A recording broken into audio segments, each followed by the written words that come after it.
نہیں، میں یہ ثابت کرنے کی کوشش کر رہا ہوں کہ آپ کا کامنٹ پریجوڈیشل تھا. دونوں کامنٹ آپ کے پریجوڈیشل تھے. پہلا کامنٹ یہ کہ یہ نواز شریف صاحب کو باہر نکالنے کی کوشش، نواز شریف صاحب کے لیے یہ بل لایا گیا جبکہ نواز شریف صاحب کو باہر نکالنے کے لیے یہ امینڈمنٹ کی گئی ہے. اچھا سر، یہ مجھے بتائیے گا، میں اگلے سوال کی طرف بڑھتا ہوں. جو ہے وہ بالواسطہ اس کے اندر ملوث ہے، جبکہ پی ٹی آئی اتنی ملوث ہے، آپ نے بالکل ان کا ذکر نہیں کیا جتنی ایم کیو ایم ملوث ہے. اچھا سر، لیکن اس سے یہ کہیں بھی ثابت نہیں ہوتا کہ میں پی ٹی آئی کا پروردہ ہوں، کیونکہ پی ٹی آئی کو اپنے پروگرامز میں جتنا کرٹیسائز کرتا ہوں، میں صرف آپ کی گوش گزار کر رہا ہوں یہ چیز، پی ٹی آئی کو میں جتنا کرٹیسائز کرتا ہوں وہ بھی آن ریکارڈ ہے. میں اب اگلے سوال کی جانب بڑھنے کی اجازت چاہوں گا. سر، سعد رفیق صاحب کا بیان سامنے آیا، فرماتے ہیں کہ اب کسی سیاستدان کو سربراہی سے، جماعتوں کی سربراہی سے نہیں ہٹایا جا سکے گا. نواز شریف پارٹی سربراہ رہیں گے. یہی ترمیم عمران خان کو بچانے کی بھی کام آئے گی. یہ تو وہ بچوں کی طرح سے جیسے لالچ نہیں دیتے ہیں کہ یہ ٹافی لے لو تو اس کے بعد اپنا منہ بند کر لو، اور یہ اس طرح کی چیز نہیں ہے. عمران خان صاحب کو بچانا ہی کیوں ضروری ٹھہرا؟ عمران خان بھی، میں ابھی نواز شریف صاحب کی بات نہیں کر رہا، عمران خان بھی اس ملک کے لیے کیوں ضروری ہے؟ تحریک انصاف کسی اور کا نام بھی تو ہو سکتا ہے. واہ عمران خان. دیکھیے، مجھے تو جو بات سمجھ آتی ہے، سعد رفیق صاحب کا تو میں نے پورا بیان نہیں سنا، لیکن جو مجھے بات سمجھ آتی ہے وہ یہ ہے کہ اگر آپ اس کو عدالت میں لے جائیں اس بل کو، اور اس کو ختم بھی کروا دیں، جس کی آج اشارہ کیا جا رہا ہے. میں تیسرا چوتھا پروگرام کر رہا ہوں جس میں سب نے مجھے کہا کہ آہا بل تو ہو گیا، لیکن دیکھنا اب عدالت سے اس کو ہم سٹرائک ڈاؤن کروائیں گے. اگر یہ سٹرائک ڈاؤن بھی ہو جائے تو آپ دلوں کا کیا کریں گے؟ 120 حلقہ 120 کے لوگوں نے جو فیصلہ دیا ہے، نواز شریف صاحب جو دلوں پہ حکمرانی کرتے ہیں، اس کا آپ کیا کریں گے؟ پارٹی کی صدارت سے ہٹائیں گے؟ ملک کے وزیر اعظم ہونے سے ہٹائیں گے؟ کس چیز سے ہٹائیں گے؟ آپ جتنا ہٹانے کی کوشش کریں گے، اور آپ سے میرا مطلب آپ نہیں ہے، جتنا ہٹائیں گے وہ اتنا ہی لوگوں کے دلوں میں گھر کر اپنا گھر بنائیں گے. اور اس نقطۂ نظر سے کچھ فرق نہیں پڑتا کہ وہ پارٹی کے صدر ہیں یا نہیں ہیں، کیونکہ پارٹی کے صدر تو وہی رہیں گے. سر، کچھ لوگوں کا اعتراض یہ بھی ہے کہ نواز شریف صاحب بھی اب مسٹر الطاف حسین کی طرح لندن کو اپنی سیاسی یعنی پولیٹیکل ایکٹیویٹیز کا مرکز بنانے جا رہے ہیں. He is going to stay there for so long. اب پتہ نہیں کتنا لانگ. آپ اس بات کی تصدیق یا تردید فرمائیں گے؟ ایسا ہے؟ جی میں کچھ کہہ نہیں سکتا، کیونکہ اس وقت وہ اپنی بیگم صاحبہ کی علالت کی وجہ سے وہاں پر گئے ہوئے ہیں، اور سب کو یہ بات معلوم ہے. پرسوں بھی ان کی سرجری ہوئی ہے، تو وہ انشاءاللہ جب صحت یاب ہوں گی تو ہمیں امید ہے کہ وہ یہاں پر واپس آئیں گے ملک میں. لیکن اس سے پہلے بھی ان کو ملک سے نکالا گیا ہے، بہت عرصے کے لیے نکالا گیا ہے. کیا وہ الطاف حسین بن گئے تھے جب ان کو یہاں سے پہلے نکالا گیا تھا؟ تو وہ یہ بڑا فرق ہوتا ہے. الطاف حسین صاحب والا سوال آپ الطاف حسین صاحب سے پوچھئے. سر، ان سے تو بہت سارے پوچھنے کے لیے بہت سارے سوالات ہیں، لیکن پتہ نہیں کب یہ گھڑی آئے گی. ایک سیکنڈ ٹھہریے جی سر، مجھے ایک سیکنڈ دیجیے گا پلیز. جی سر. برا نہ منائیں. دیکھیے، ان کو اس سے پہلے بھی سزا دی گئی ہے، 27 سال کی سزا دی گئی تھی. اس سے پہلے ان کو ڈسکوالیفائی بھی کیا گیا ہے. اس سے پہلے ان کو ملک بدر بھی کیا گیا ہے. اس سے پہلے ان کو ملک جیلوں کے اندر بھی ڈالا گیا ہے. تو کیا بدل گیا؟ اس کے بعد 2/3 کی اکثریت سے دوبارہ وہ آ گئے. تو ایک مرتبہ پھر کر دیکھیں. سر، رؤوف کلاسرا صاحب معروف صحافی، تجزیہ کار، کالمسٹ ہیں، آپ یقیناً جانتے ہوں گے. آج کے ایک اداریے کو شیئر کرنا چاہوں گا آپ سے. لکھتے ہیں کہ شریف خاندان نے چند میڈیا گروپس کو ساتھ ملا کر وہ دھول اڑائی کہ لگتا ہے پنجاب میں لوگ جنت میں رہتے ہیں اور من و سلوہ روزانہ آسمان سے اترتا ہے. اور حالت یہ ہے کہ نواز شریف صاحب کا علاج بیرون ملک ہوتا ہے، شہباز شریف صاحب بیرون ملک سے علاج کراتے ہیں، اور اب محترمہ کلثوم نواز صاحبہ کا علاج بھی لندن کے ایک اسپتال میں ہو رہا ہے. برسوں کی حکومت کے بعد ایک بھی اسپتال نہیں جہاں شریف خاندان کا علاج ہو سکے. گورنر پنجاب کے لیے بھی $30,000 کی منظوری دی جانے والی ہے. انہوں نے بھی بیرون ملک علاج کے لیے جانا ہے. سر، $30,000 پہ اعتراض نہیں ہے، لیکن اس سے پہلے والا جو کامنٹ انہوں نے کیا ہے کہ شریف خاندان کے علاج کے لیے بھی ایک اسپتال پاکستان میں دستیاب نہیں، یہ چمکتا دمکتا صحت مند اجلا روشن پاکستان اور پنجاب کے نعروں پر یہ ایک سوالیہ نشان نہیں ہے؟ بات تو ویلڈ ہے اگر آپ تردید کر دیں. نہیں، دیکھیے، میں سمجھتا ہوں کہ اس کا کچھ جو کرٹیسزم ہے وہ بجا ہے کہ ہمارے ملک میں بعض ایسی اسپیشلائزیشنز نہیں ہیں. مثلا آپ نے نواز شریف صاحب کا حوالہ دیا. آپ کو معلوم ہے کہ وہ بہت زیادہ، جب ان کی سرجری ہوئی تو ان کی آئیوٹا جو ہے اس سرجری کے اندر کٹ گئی تھی، اور وہ جان کی کشمکش کے اندر بہت دیر تک رہے، جس کے بعد ان کی سرجری اللہ نے کامیاب کی، اور ان کی ایک ٹیم ہے جس کے ساتھ وہ ایک مسلسل تسلسل کے ساتھ ان کا علاج ہوتا ہے. لیکن یہ بات آپ کی برحق ہے کہ ہمارے ملک کے اندر بے شمار ایسی اسپیشلائزیشنز ہیں جس کے لیے بہت اعلیٰ ہیلتھ کیئر کا نظام میسر نہیں ہے. لیکن آپ کو یہ بھی بات معلوم ہے کہ اس ملک میں 70 سال سے غریب کو کوئی ایکسس نہیں تھا ہسپتال کا. صرف نواز شریف صاحب کے گمان میں یہ بات آئی 70 سال کے بعد کہ وہ لوگ جن کی 200 روپے دن کی کمائی 200 روپے سے کم ہے، ان کے لیے امیروں کے ہسپتال کھول دو. یعنی اگر آپ لاہور کے اندر یہ جو ہیلتھ کیئر کا پروگرام ہے جب آئے گا تو یہ تمام جو لوگ ہیں، جو غریب ترین لوگ جو 6000 یا اس سے کم کماتے ہیں، وہ ڈاکٹرز ہسپتال میں اپنا علاج کروا سکیں گے. کراچی کے اندر وہ آغا خان ہسپتال میں اپنا علاج کروا سکیں گے. سر قطع کلامی کی اگر آپ اجازت دیں تو 2 سوالات ہیں اور مجھے 3 منٹ کا وقفہ دیا گیا ہے. سن لیجئے. جی اگر آپ قطع کلامی کی اجازت دیں تو 2 سوال میں نے کور کرنے ہیں، 3 منٹ کا وقفہ ہے. یہ مجھے بتائیے گا سر.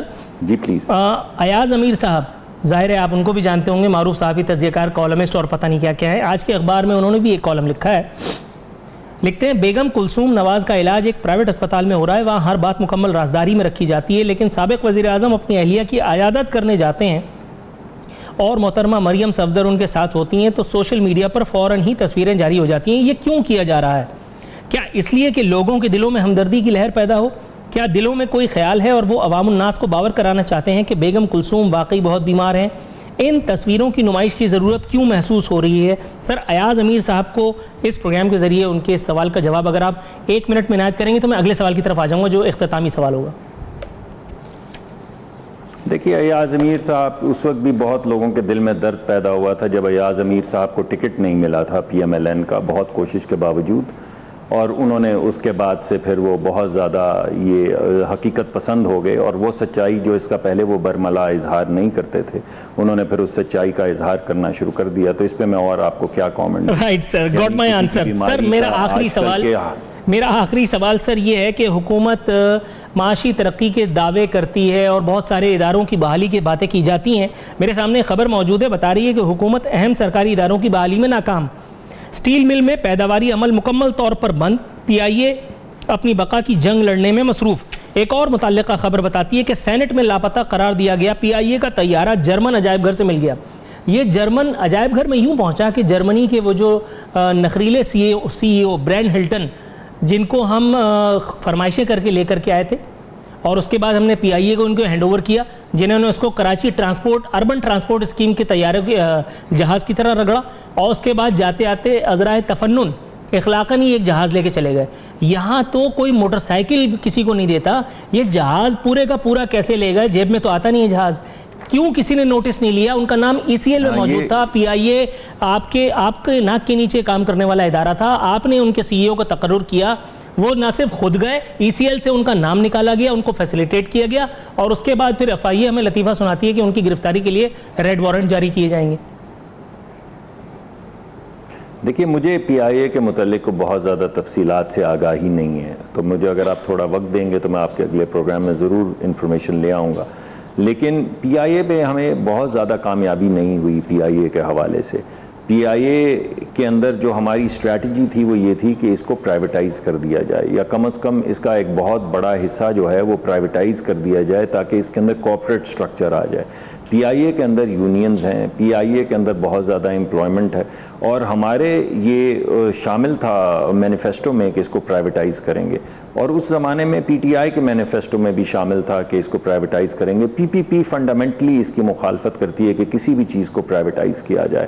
لیکن جب PTI نے بھی ہاتھ جوائن کر لیا اور اپنے صرف سیاسی مخالفت کے لیے جو ان کا نقطہ نظر تھا، بہت ہی معذرت کے ساتھ یہاں مجھے مسلسل بریک لینے کے لیے کہا جا رہا ہے. یہاں ہمارے اس سیگمنٹ کا اختتام ہوا.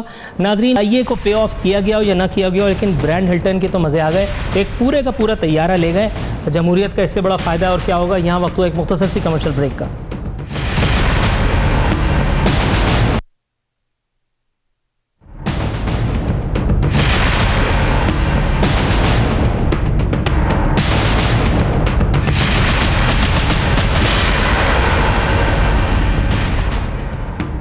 ویلکم بیک ناظرین، پروگرام کے دوسرے حصے میں خوش آمدید کہتے ہیں۔ اس حصے میں ہم آصف علی زرداری صاحب کی گڈ گورننس کے بارے میں کی جانے والی ایک چشم کشا پریس کانفرنس کا تذکرہ فرمائیں گے۔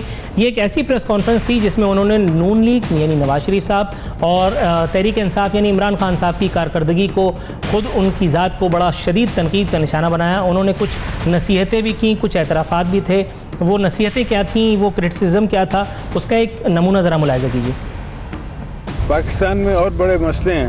میری نظر میں اس وقت اکانومی جو ہے وہ بڑا ایشو ہے۔ ڈار صاحب خود فرار ہو گئے ہیں اور جسے کہتے ہیں کہ ایک زخمی پاکستان کو چھوڑ گئے ہیں۔ میں نے شروع سے ہی کہا تھا کہ 4 سال میں ان کو حکومت کرنے دوں گا، اس کے بعد ان سے میں پوچھوں گا۔ اب تاریخ نے ثابت کر دیا ہے کہ ان کو نہ حکومت کرنی آتی ہے نہ یہ سنبھال سکے۔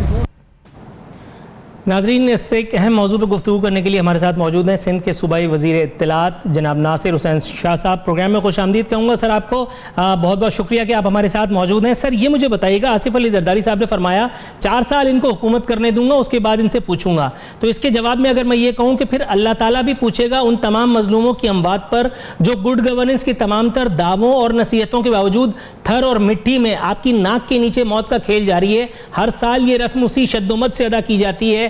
آج بھی میرے پاس موجود ہے، تھر میں ہلاکتوں کا سلسلہ جاری، 4 بچے، حاملہ خاتون جاں بحق، رواں سال مرنے والے بچوں کی تعداد 134 ہو گئی، 100 سے زائد زیر علاج۔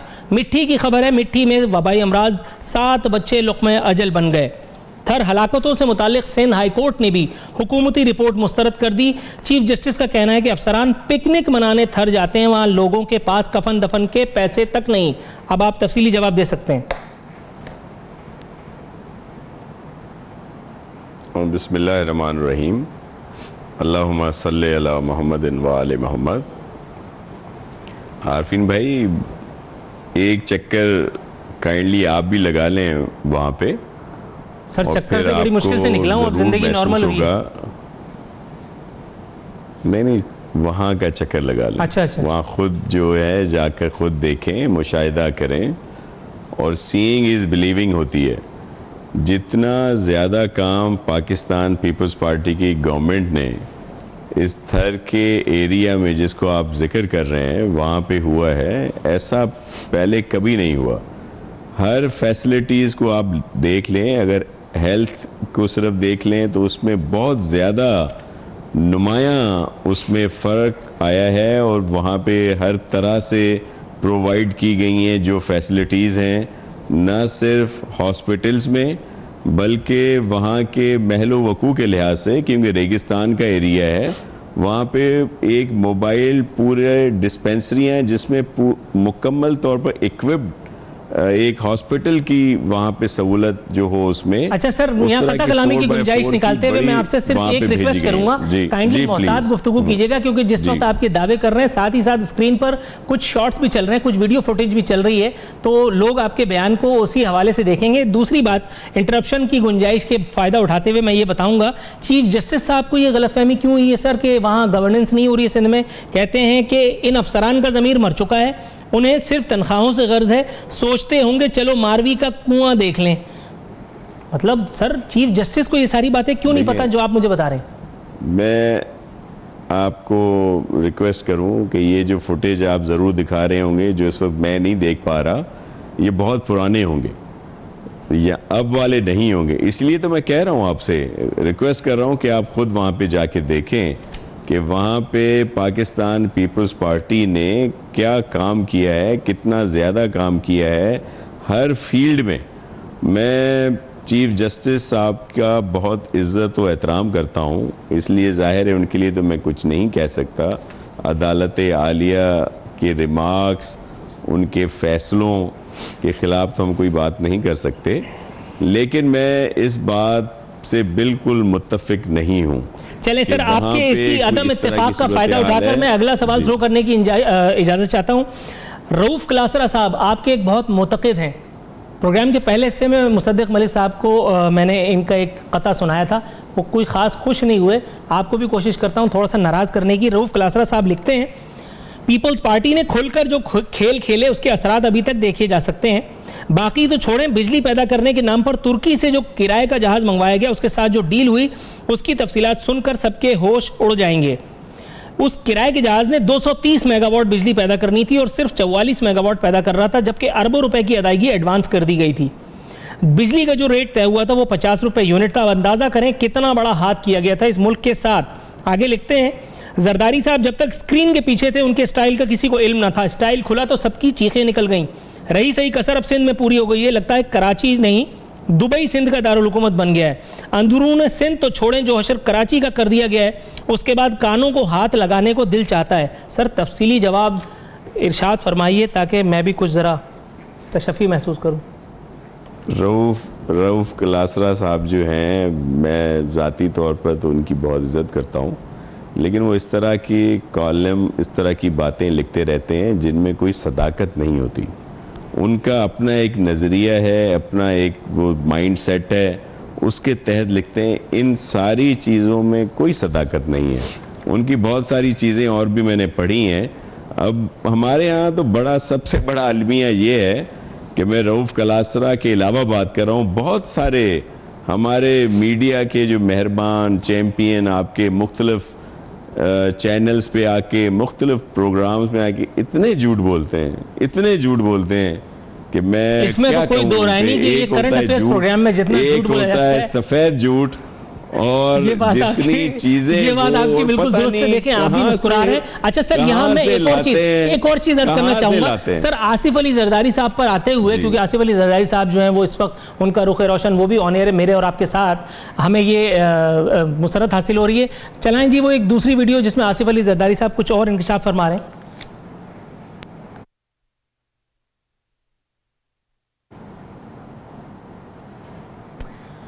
آڈیو نہیں آ رہی ہے جی, آڈیو نہیں آ رہی ہے. چلیں ٹھیک ہے, اس کا حل یوں نکالتے ہیں سر کہ آصف علی زرداری صاحب فرماتے ہیں اس حلقے میں ہم نے ایک بلب بھی نہیں لگایا. یہ NA120 کی بات کر رہے تھے. آگے جا کے کہتے ہیں کہ نون لیگ کے پاس وافر مقدار میں فنڈز موجود تھے اور انہوں نے راتوں رات ترقیاتی کام کروا کے ووٹ حاصل کیے. عمران خان نے بھی کوئی خاص ترقیاتی کام نہیں کیا. میں بلب پر آتا ہوں. بلب تو واقعی کراچی میں بھی ایک بھی نہیں بچا ہے سر. سڑکیں تھیں وہ بھی کھود ڈالی گئیں, بارش آئی تھی وہ بھی جو رہا سا سکون تھا وہ بھی لے گئی, اور اس کے بعد جو ہے ہم سندھ حکومت اور میئر کے درمیان پنگ پونگ کے کھیل میں عارفین اور کراچائٹس پریشان ہو رہے ہیں. دیکھیں عارفین بھائی, کراچی کی اگر بارشوں کو آپ لے لیں, کیونکہ آپ یہاں سے کافی حد تک واقف ہیں یہاں کی صورتحال سے, تو اگر پہلے جب بارش ہوتی تھی تو میں پہلے بھی 2-4 دفعہ کہہ چکا ہوں کہ یہ جو کلفٹن روڈ ہے, شارع فیصل ہے, IIA چندری گڑھ روڈ ہے, شارع پاکستان ہے, ابو الاسفانی روڈ ہے, یونیورسٹی روڈ ہے, دوسرے بڑے بڑے جو روڈ سب موویبل نہیں ہوتے تھے, موٹریبل نہیں ہوتے تھے تھوڑی سی بارش کے بعد بھی. یہ جو پچھلی حالیہ بارشیں ہوئیں اس میں یہ سب روڈ جو تھے موٹریبل تھے. ظاہر ہے نشیبی جو بھی اس طرح کے علاقے ہیں وہاں پہ پانی بالکل تھا, میں مانتا ہوں. اور جس طرح آپ کے چینلز پہ دکھایا گیا KDA چورنگی, ناگن چورنگی صبح کو بالکل ڈوبے ہوئے, واقعی بالکل ڈوب گئے تھے, بارش اتنی شدید تھی, لیکن دوپہر کے بعد تک وہاں سے پانی نکل گیا تھا. اچھا سر یہ مجھے بتائیے گا, پانی اس وجہ سے نکلا. سنیں عارفین بھائی سنیں تو صحیح سر, سن تو لیں. وہ پانی نکلا کیوں؟ وہ پانی اس وجہ سے نکلا تھا کہ وہاں پہ سندھ گورنمنٹ نے وہ نالے جو سالوں سے صاف نہیں ہوئے تھے, جن پر بہت زیادہ انکروچمنٹ تھی, وہ سندھ گورنمنٹ نے ہٹائے تھے. چیف منسٹر صاحب اور وزیر بلدیات نے مل کر وہاں سے انکروچمنٹ خالی کرائیں, تب یہ ایک نیچرل جو ایک فلو تھا اس کے تحت یہ پانی وہاں سے نکلا. کچھ علاقوں میں ظاہر ضرور رہا, جو نشیبی علاقے تھے, کچھ ضرور کوتاہیاں ضرور ہیں, لیکن یہ سندھ گورنمنٹ نے کام کیے نا, تب جا کے یہ بڑے روڈ بہتر ہوئے. کہیں پہ پانی نہیں ٹھہرا, اور اب ظاہر ہے چیزوں کو دیکھ کے اور دوسری جگہ پہ بھی کام ہو رہا ہے. Right sir. اچھا سر یہ مجھے بتائیے گا, آصف علی زرداری صاحب پر دوبارہ آتا ہوں. ان کا ایک اور بیان میرے پاس موجود ہے. فرماتے ہیں پیپلز پارٹی میں آنے والا پیتل بھی سونا بن جاتا ہے. سر آصف علی زرداری صاحب کو سونا, سرے محل, یہ صرف یہی سب کیوں نظر آتا ہے؟ اس کے علاوہ پبلک تھر میں اموات, میں دوبارہ تھر میں نہیں جانا چاہتا, میں صرف ایک تذکرتاً بات کہہ رہا ہوں, کراچی سندھ کے مسائل, کراچی کے مسائل, کراچی کے لوگوں کے مسائل, یہ سب کیوں سمجھ میں نہیں آتے؟ مطلب سوالات کی تو لائن لگی ہوئی ہے, آپ جواب دینا شروع کیے. دیکھیں پیپلز پارٹی میں آپ ان کو سونے سے مراد ان کی یہ کوئی وہ والا گولڈ اسمتھ والا سونا نہیں ہے کہ آدمی جو ہے وہ اوپر آ جاتا ہے. گولڈ اسمتھ کیا کہ آپ نے جواب دے دیا. پارٹی نے کئی جو غریب لوگ تھے, ہاری مزدور یا عام میڈیوکر لوگوں کو پیپلز پارٹی میں آ کر سیٹیں ملیں, وہ جیتے, انہوں نے بہت زیادہ کام کیے وہاں پہ, وہ اس بات کو کہہ رہے ہیں. آپ ایک دم اس کو سرے محل اور دوسری چیزوں سے ملا رہے ہیں. وہ کہہ کچھ رہے ہیں, آپ ملا کچھ رہے ہیں. اب آ جائیں, دیکھیں تھر میں یہ صرف بات نہیں کر رہا آپ کے اس کرنٹ شو میں آ کر, آپ خدا رہا وہاں پہ ضرور چیک کریں کہ وہاں پہ کتنا کام ہوا ہے ہیلتھ کے لحاظ سے, دوسرے جو چیزیں ہیں, پینے کا پانی جو ہے جو وہاں پہ یہ لگائے گئے ہیں. Right sir, thank you so very much for your precious time. یہاں مجھے بریک کے لیے کہا جا رہا ہے, your message is loud and clearly conveyed. ناظرین, یہاں وقت ہوئے پروگرام میں ایک مختصر سی کمرشل بریک شامل کرنے کا.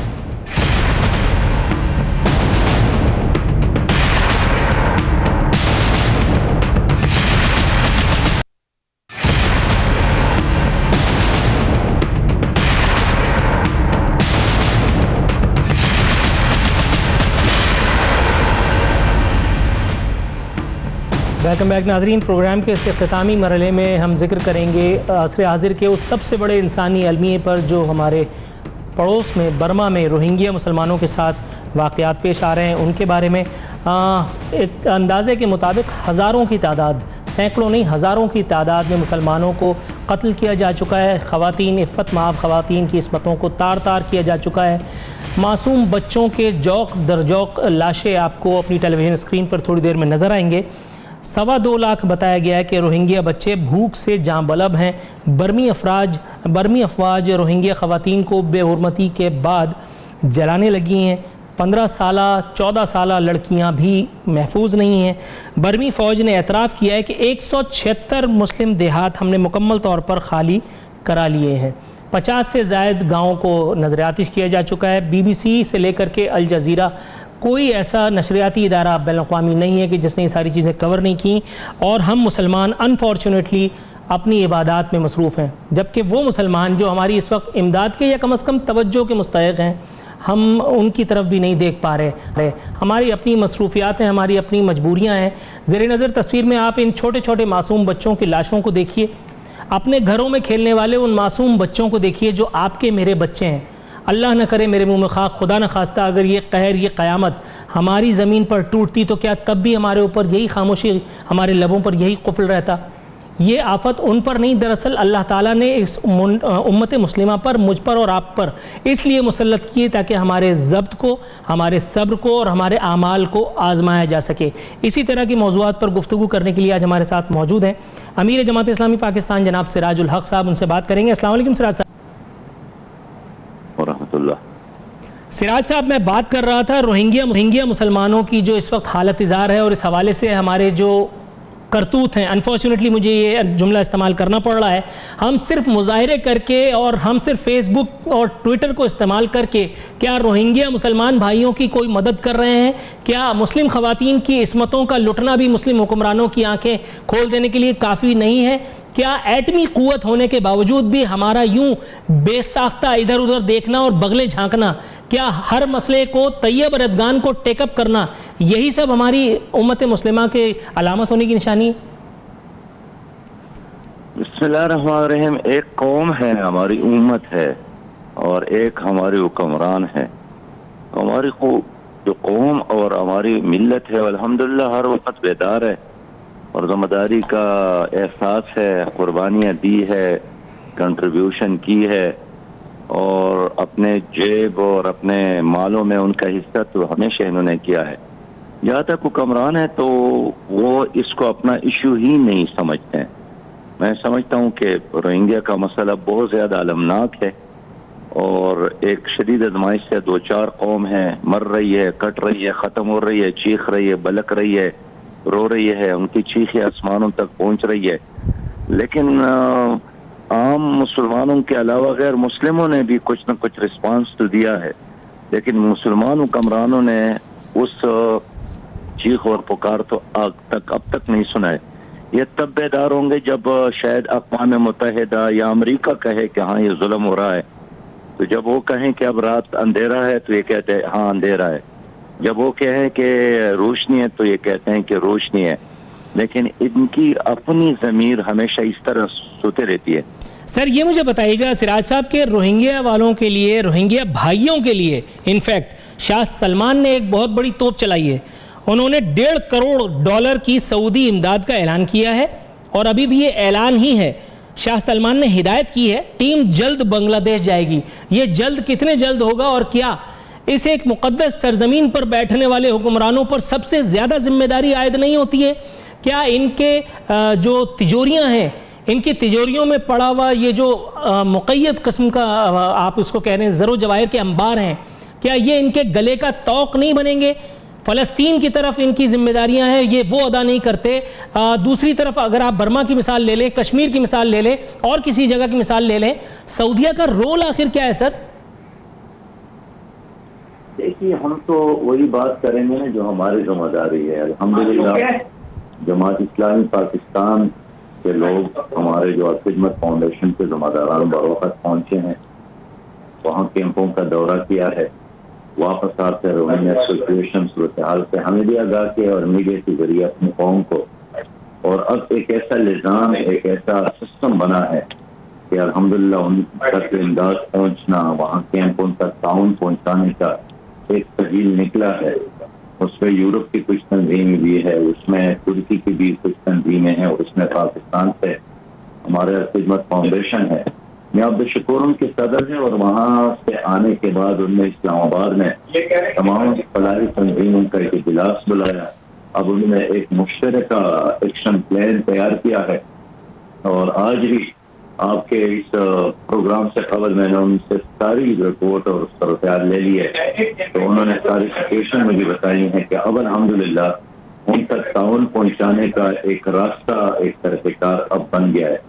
جہاں تک حکمرانوں کا کام ہے تو آپ نے دیکھا کہ خود عرب ممالک میں امریکہ میں صوبہ زدہ لوگوں کے لیے کوئی $27 ملین تو بھیجے ہیں، لیکن عملی طور پر اب تک روہنگیا کے مسلمانوں کے ساتھ کچھ نہیں ہو سکے.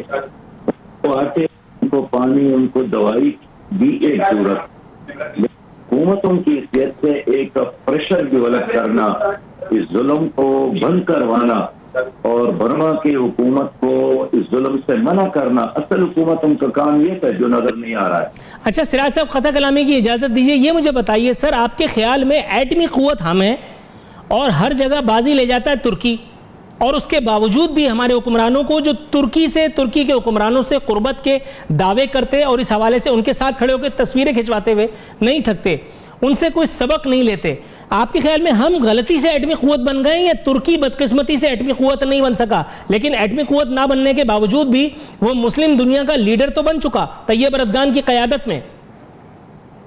اصل میں دیکھیے جو قوت ہے نا جی، یہ صرف ایک بم بنانے کا نام نہیں ہے. قوت نام ہے انسانوں کی اس اعتماد کا جو کسی فرد پر قائم ہو جائے. اور اس وقت اصل قوت تو مجھے ترکی اس لیے نظر آتا ہے کہ طیب اردگان نے عالم اسلام کی ایک امام، ایک لیڈر کی حیثیت سے ایکشن لیا ہے، اور ساری دنیا آزاد ضمیر اور عالم اسلام اس وقت ان کو سپورٹ کر رہے ہیں. تو ہم ایٹمی قوت ضرور ہے، ایک بڑی طاقت ضرور ہے، لیکن کاش اگر ہماری حکمران اپنے اس حیثیت کے مطابق ایکشن بھی کر لیتے تو تب ہم مان لیتے کہ ہاں اللہ تعالیٰ نے اگر ہمیں ایک حیثیت سے نوازا ہے تو ہم اس نعمت سے اللہ تعالیٰ کی اس احسان کا بدلہ بھی ہم دے رہے ہیں. سر آخری منٹ پروگرام کے شروع ہو چکے ہیں، یہ مجھے بتائیے اگر آپ کے خیال میں سرے محل، الطاف حسین صاحب کی دیوار توڑ کر کے ان کے گھر کی جو 5 لاکھ پاؤنڈ نکالے تھے وہ، اور جاتی عمرہ کا محل، اگر صرف اسی کو ایک طرف رکھ دیا جائے تو کیا آپ کے خیال میں پاکستان سے یہ خطیر رقم نہیں جا سکتی تھی روہنگیا کے مسلمانوں کی امداد کے لیے؟ ہمارے حکمرانوں کے جو برطانیہ میں بنگلے ہیں، جو دبئی میں بڑے بڑے پلاٹ اور پراپرٹیز ہے، آج دیکھیں نا دبئی کے ایک ادارے نے کہا ہے کہ 2 کروڑ اور 50 ارب سے زیادہ پراپرٹی اس وقت ہمارے VIPs کے دبئی میں موجود ہے. لیکن میں تو وہی رپورٹ پیش کروں گا جو میرے ساتھ ہے کہ اس وقت تک الخدمت فاؤنڈیشن کو پاکستان کے لوگوں نے 10 کروڑ سے زیادہ روپیہ دیا ہے جو وہاں ان تک پہنچانے کا ایک سلسلہ انہوں نے شروع کیا ہے. باقی تو صد افسوس ہے ہمارے حکمرانوں پر, ہمارے ملک کے ان لوگوں پر جن کے ہاتھوں میں اختیارات ہے کہ وہ اپنے بچوں کے لیے, اپنے آئندہ 7 پشتوں کے لیے سب کچھ تو کر رہا ہے, لیکن اس امت کے لیے, اس غریب امت کے لیے, اس قوم کے لیے وہ کچھ نہیں کر رہی ہے, نہ کریں گے, نہ اس کا یہ ویژن ہے, نہ ان کا یہ ترجیح ہے, نہ ان کی یہ ترجیح. انفارچونیٹلی حقیقت یہی ہے, زمینی حقائق اسی بات کی دلالت کرتے ہیں. ناظرین, اسی کے ساتھ ہمارے پروگرام کا وقت اب ختم ہوتا ہے, لیکن پروگرام ختم ہونے سے پہلے ایک جملہ, great power means great responsibility. اور اگر کسی قوم, کسی فرد نے اپنی اس ذمہ داری کو ادا نہیں کیا تو بہرحال اسے جواب تو دینا ہے, اسے جواب دہ تو ہونا ہے. اب یہ الگ بات کہ اسے جواب دہ یہاں ہونا ہے یا اگلے جہان میں, اور شاید اسی لیے ہم لوگ اس اگلے جہان والی بات کو ایک کیموفلاج کے طور پہ یوز کرتے ہیں. اللہ تعالیٰ ہمارے حال پر رحم فرمائے. اسی کے ساتھ نور العارفین صدیقی اور آمنے سامنے کی ٹیم کو اجازت دیجیے. فی امان اللہ.